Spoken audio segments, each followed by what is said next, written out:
High বন্ধুরা, আমার সুস্বাদু খাবারের টিপসে সবাইকে স্বাগত জানিয়ে আমি আমার ইলিশের ঝাল সর্ষে ঝাল বানাচ্ছি। তোমরা দেখো, সবাই এইভাবে বাড়িতে সবাই বানিয়ে খেও কিন্তু, আর আমার চ্যানেলটিকে সাবস্ক্রাইব করে দিও।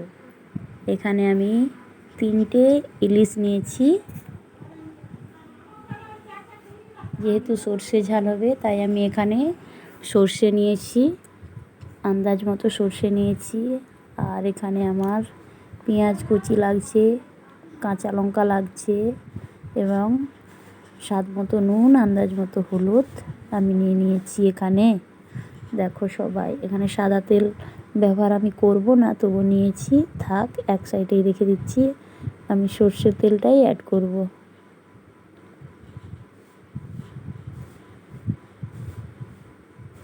এখানে আমি মাছটাকে প্রথম ভেজে নেব, তাই আমি হলুদ মাখিয়ে নিচ্ছি। এক পিঠ উল্টে আরেক পিঠ ভেজে নিতে হবে, বেশি ভাজার দরকার নেই।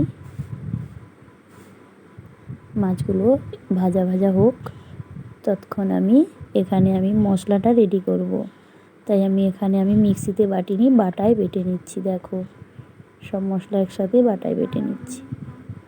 এখানে মাছটা আরেক পিঠ লৌটে দিলাম, আমি এখানে লৌটে দিয়েছি। দেখো কত সুন্দর কালার এসে গেছে আমার মাছটাতে। আমি এবার মাছটা তুলে নিচ্ছি। এখানে আমার মাছটা ভাজা হয়ে গেছে তাই তুলে নিচ্ছি। কিছু তেল রয়ে গেছে তাই আমি এখানে আর কিছু সর্ষের তেল অ্যাড করব।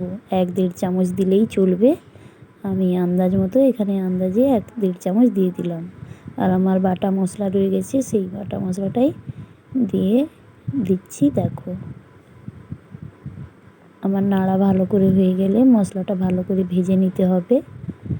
খুব বেশি ভাজার দরকার নেই, নাহলে তিতা হয়ে যাবে মশলাটা, সর্ষে আছে তো তাই। এবার আমি এখানে আন্দাজ মতো হলুদ দিয়ে দিচ্ছি, স্বাদ মতো এখানে নুন অ্যাড করছি আমি। এবার একটু নেড়ে জল দিয়ে দিলাম। আরও কিছুটা জল আমার লাগবে এখানে।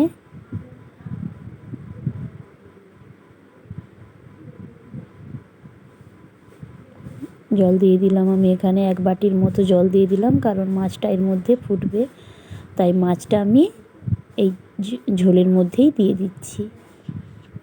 ঝোলের মধ্যে দিয়ে দিচ্ছি এক এক করে মাছগুলো। কিছুক্ষণ ফুটবে, ফুটলে ওর মশলার স্বাদটা পাওয়া যায়, তাই আমি 5 মিনিটের জন্য ঢেকে দিচ্ছি। দেখো, আমি এবার 5 মিনিট পর এসে দেখলাম কত সুন্দর হয়ে গেছে মশলাটা, আমার মাখা মাখা হয়ে এসেছে।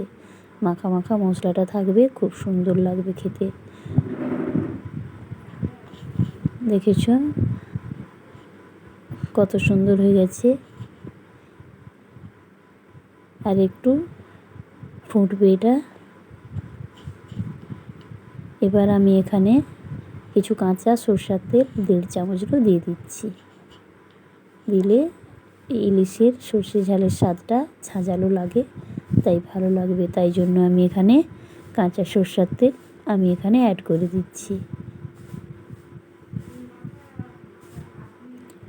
আমার এখানে সর্ষের তেলটা দিয়ে বেশি টাইম ফুটালে চলবে না, তাই আমি এখানে হয়ে গেছে আমার, নামিয়ে নিচ্ছি। দেখো কত সুন্দর হয়ে গেছে।